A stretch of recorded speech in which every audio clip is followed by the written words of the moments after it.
अग्नि के बारे में बातचीत कर रहे थे और कठोपनिषद में यम और नचिकेता के संवाद को हम लोग कई दिनों से उस पर चर्चा कर रहे हैं। तो कठोपनिषद में यमराज कहते हैं कि हे नचिकेता, ये जो ब्रह्म है जिसके विषय में तुमने पूछा है, जिस आत्मा के विषय में पूछा है, वह अग्नि तत्व को जानने से भी हमें प्राप्त हो सकता है कि हमारा जो आत्मा है, हमारा जो ब्रह्म है, हमारा जो सृष्टि है, हमारी जो परिपालन करने वाले हैं, वह कौन है। तो उसमें ऋग्वेद की संहिता में एक अग्नि सूक्त है और मैं कहूं कि पहला ही चैप्टर, पहला ही जो ऋग्वेद संहिता का पहला ही पार्ट है वो अग्नि सूक्त से ही प्रारंभ है। और अग्नि सूक्त में ये कहा गया है कि जो ऋषि हैं इसके मधुछंदा नाम के ऋषि हैं जो अग्नि सूक्त को लिखा है। इसमें कहते हैं कि गायत्री छंद है। मैं यहां पर आपको बताऊं कि गायत्री मंत्र में 24 लेटर्स हैं, 24 उसमें वर्ण हैं। तो इसमें भी इसके 9 श्लोक हैं अग्नि सूक्त में, हर श्लोक में 24 वर्ण हैं। तो इसीलिए इसको गायत्री छंद कहा गया है। और जब हम इस श्लोक के बारे में बातचीत करते हैं, इस श्लोक को जब हम पढ़ते हैं, तो आप अगर ध्यान पूर्वक इस श्लोक को पढ़ेंगे तो आपको अग्नि का आभास होगा, आप अग्नि तत्व को फील कर सकते हैं। इसमें इतनी सारी इतनी शक्ति है, इतनी ऊर्जा है। तो आप जब भी कभी भी आपको लगे कि अग्नि तत्व के बारे में हमें वो करना चाहिए, मैं पसंद करूंगा कि मैं पहले आपको ये पूरा श्लोक सुनाऊं, और हो सकता है कि आज पूरा मैं इसका व्याख्यान नहीं कर पाऊं पूरे 9 श्लोक का, तो अगले आने वाले दिनों में जरूर इसके बारे में पूरा व्याख्यान करेंगे। हर श्लोक का बहुत बड़ा महत्व है, बहुत बड़ी उसकी आस्था है, बहुत बड़ा मीनिंग है। तो और ये कोई भगवान या कोई सनातन उससे हम नहीं ले कि ये हिंदू धर्म है या इस्लाम धर्म है, इससे नहीं ले।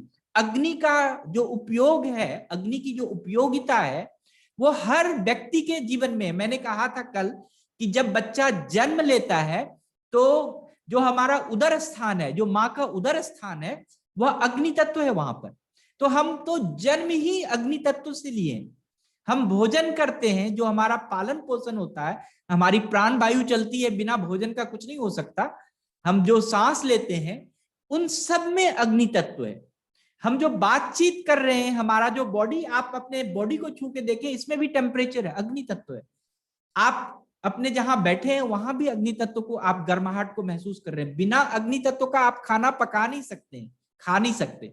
तो अग्नि तत्व तो हमारे मानव जीवन में या जो भी जितने भी जीवात्मा है उसके लिए तो बहुत ही महत्वपूर्ण है। तो हम इस अग्नि सूक्त को सुने और बड़े ध्यान से सुने, जैसे हम ध्यान करते हैं वैसे सुने, और तब इसका महत्व समझने की कोशिश करें।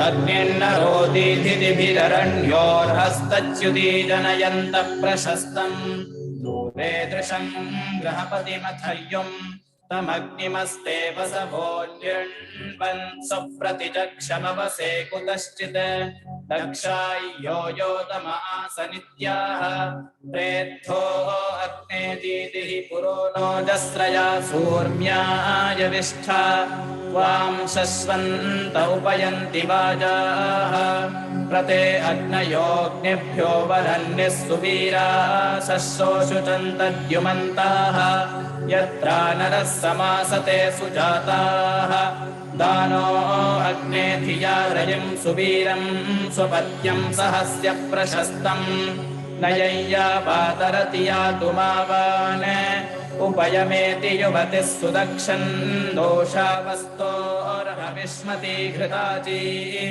उपस्वैनमरमतिर्वसूयुः विश्वा अग्ने पदहारा दीर्घेभिस्तपोभिरदहोजरूथम् प्रणिस्वरं चातयस्वामीवाम् आयस्ते अग्न इथते अनीकं वसिष्ठशुक्रदीदिवः पावका उतो न एविस्तवथैरिहस्याः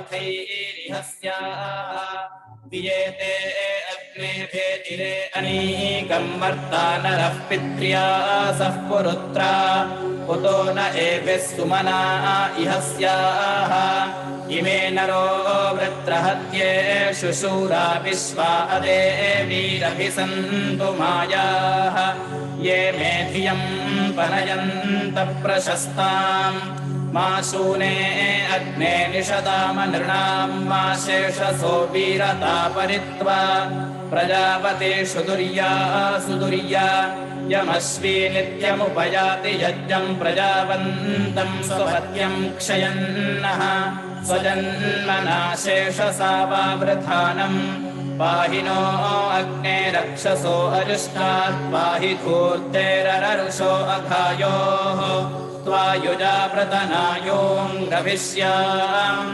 सेदग्निरग्निङ्ग्रद्यस्त्वन्यान्यत्र वाजीतनयो वीळुपाणिः सहस्रपाथा अक्षरा समेति सेदग्निर्योपनुष्यतो निपाति समेद्धारमंहस उरुष्यात् सुजाता सः परिचरन्ति वीराः अयं सो अग्निराहुतः पुरुत्रायमीशानः समितिन्थे हविष्मान् पर्यमेत्यध्वरेषु होता वे अग्न आहवनानि भूरीशाना स आजुहुयामनित्या उभा कृण्वन्तो वहतु वियेथे इमो अग्ने वीततमानि हव्याजस्रो वक्षि देवतातिमच्च प्रतिन ईं सुरभीण्यो अव्यन्तो मानो अग्ने वीरते परादा दुर्वाससे मतये मानो अस्यै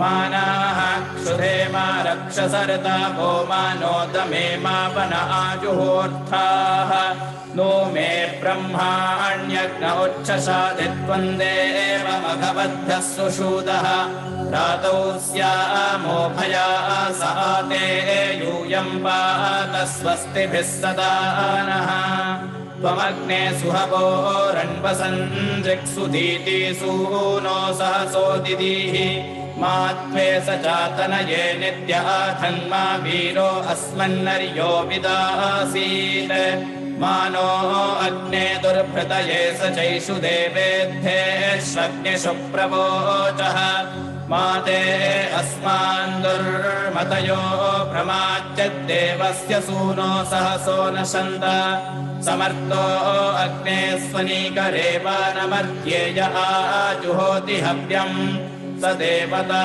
वसुवनिन्दधाति यं सूरिरर्थी पृच्छमान एति महो नो अग्ने सुवितस्य विद्वान् रयिं सूरिभ्य आवह बृहन्तम् येन वयं सहसा वन्मधेमा वीक्षिता स आयुषा सुवीराः नो मे ब्रह्माण्यग्न उच्छसाधित्वं देवमघवद्भ्यः सुषूदः रातौ स्यामो भया साते यूयं पात स्वस्तिभिः सदा नः ओम। मैंने पहले भी कहा था जो संस्कृत भाषा है वह देवों की भाषा है। इसमें हमारे सारे तत्व छिपे हुए हैं। अगर हम सिर्फ इसको सुनते हैं, समझते नहीं है, सिर्फ सुनने मात्र से भी हमें ऊर्जा प्राप्त होती है। अगर आप अग्नि तत्व, अग्नि सूक्त या कोई भी सूक्त या कोई भी मंत्र संस्कृत में या किसी भी भाषा में, जो देव की भाषा है, जो ईश्वर की भाषा है, जो अल्लाह की भाषा है, उसके भाषा में सुनते हैं तो आपको सुनने मात्र से भी ऊर्जा प्राप्त हो सकती है। तो आप इसको सुने। और जो इसका मैं पहले सूक्त का पहला जो श्लोक है उसके बारे में मैं बता दूं। उसमें कहते हैं कि हम अग्नि भगवान आपकी स्तुति करते हैं।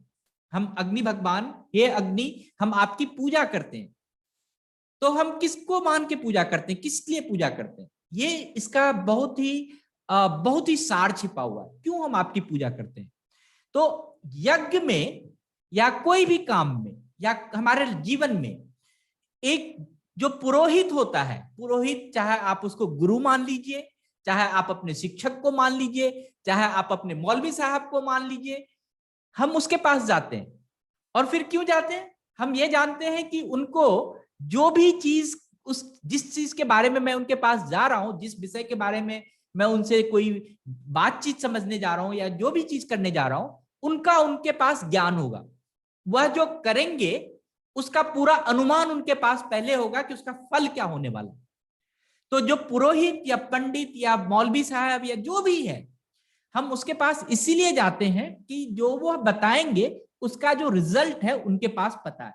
तो यहां पर अग्नि को पुरोहित कहा गया है कि यज्ञ का श्रेष्ठतम प्राथमिक कर्म करने वाला जो पुरोहित है, जो उस काम को आगे बढ़ाने वाला वह है।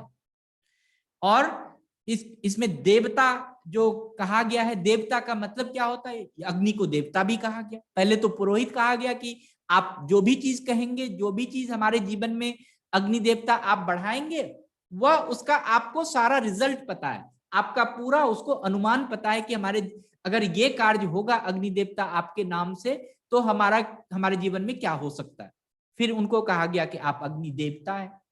तो देवता का अर्थ क्या होता है? जो अनुदान देने वाला होता है, जो आपको कृपा देने वाला होता है, जो आप पे दया करने वाला होता है।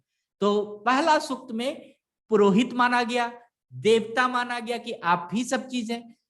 इस सूक्त में एक और चीज माना गया है, ऋत्विज। ऋत्विज का अर्थ है कि समय अनुकूल जो यज्ञ का संपादन कराने वाला हो। आप जो भी कर्म करते हैं, जो भी चीज करते हैं, अगर वह 100 समय नहीं हो, समय के साथ नहीं वो अनुपादन हो, तो उसका रिजल्ट आपका कोई महत्व नहीं रखता है।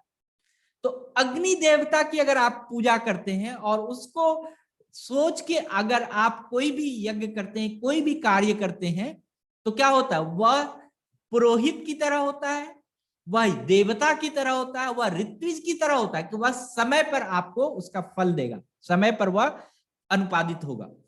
और होता भी कहा गया है। होता का मतलब है कि जो देवता का आवाहन करे।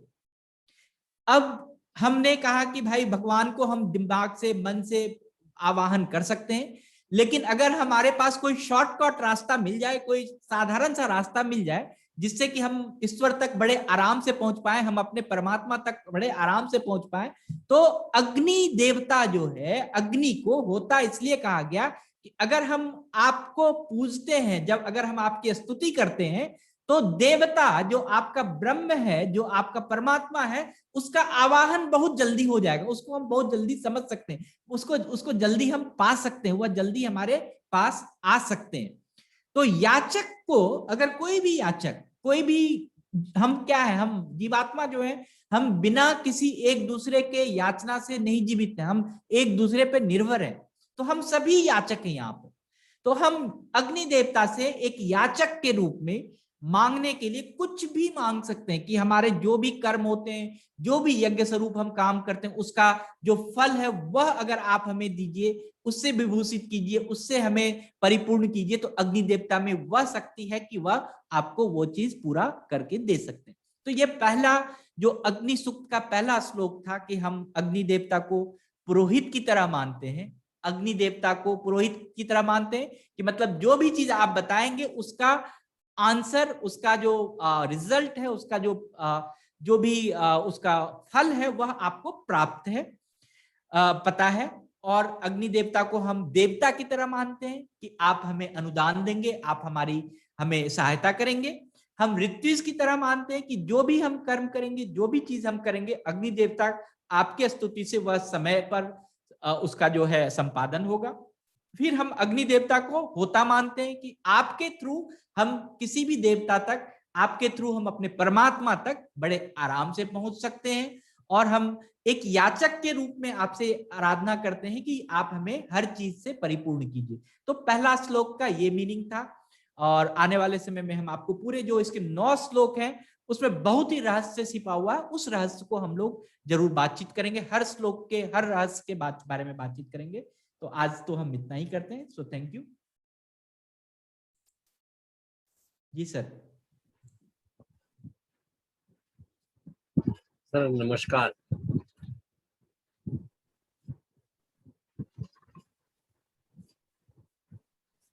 कि जब हम 5 तत्वों की बात करते हैं तो उनमें से सागर, जिसको हम जल तत्व कहते हैं, उनको क्या सीख मिलती है? कि सागर कभी अपनी सीमाएं नहीं लांघता है, शांत रहता है। तो सागर से हमको मिलता है कि हमें कैसे शांत रहना चाहिए, कैसे अपनी सीमाओं को लांघना नहीं चाहिए। दूसरा, हवा, वायु तत्व जो है वो हमको सिखाता है कि समय के साथ बदलना चाहिए।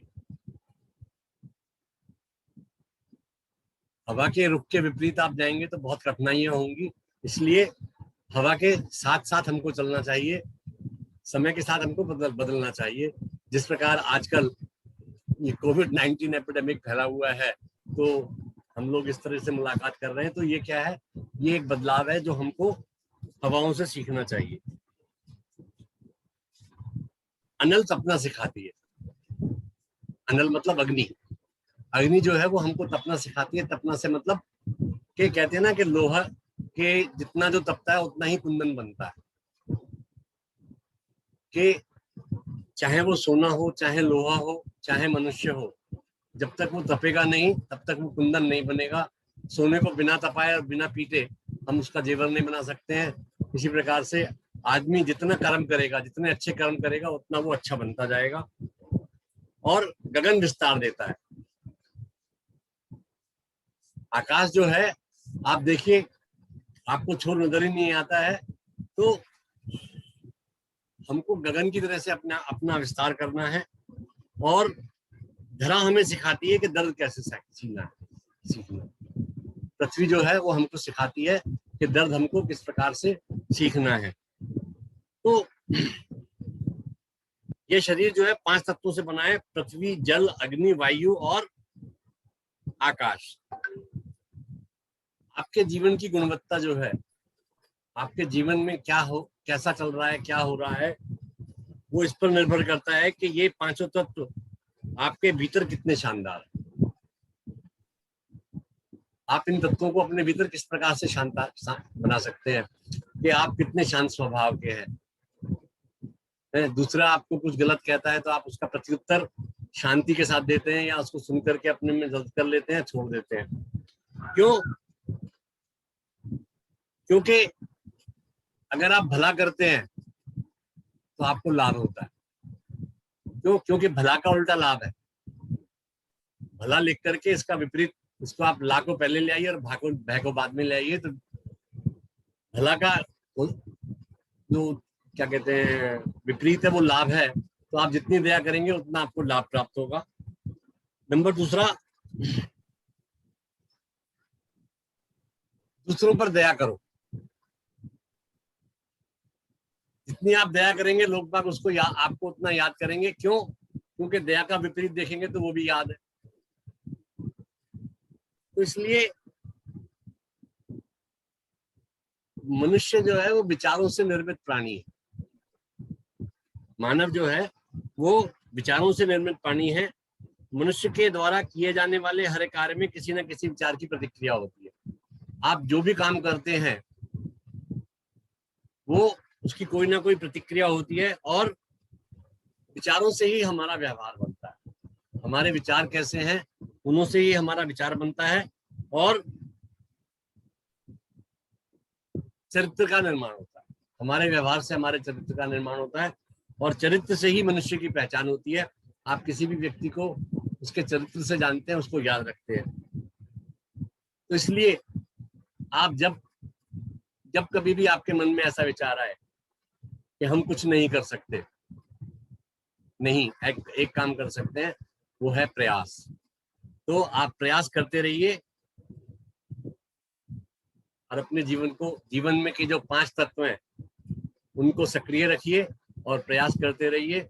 नमस्कार जी, नमस्कार। कोई धन्यवाद हो किसी के लिए, कोई धन्यवाद देना चाहता हो कुछ भी, तो आप माइक अनम्यूट कर सकते हैं और धन्यवाद दे।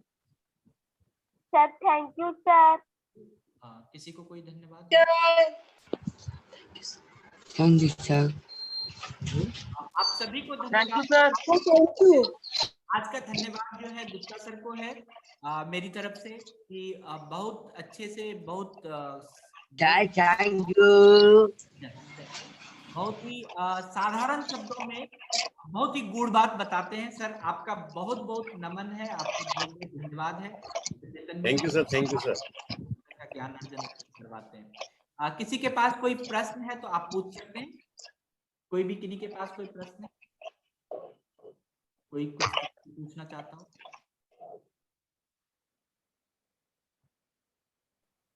ओके, तो थैंक यू वेरी मच।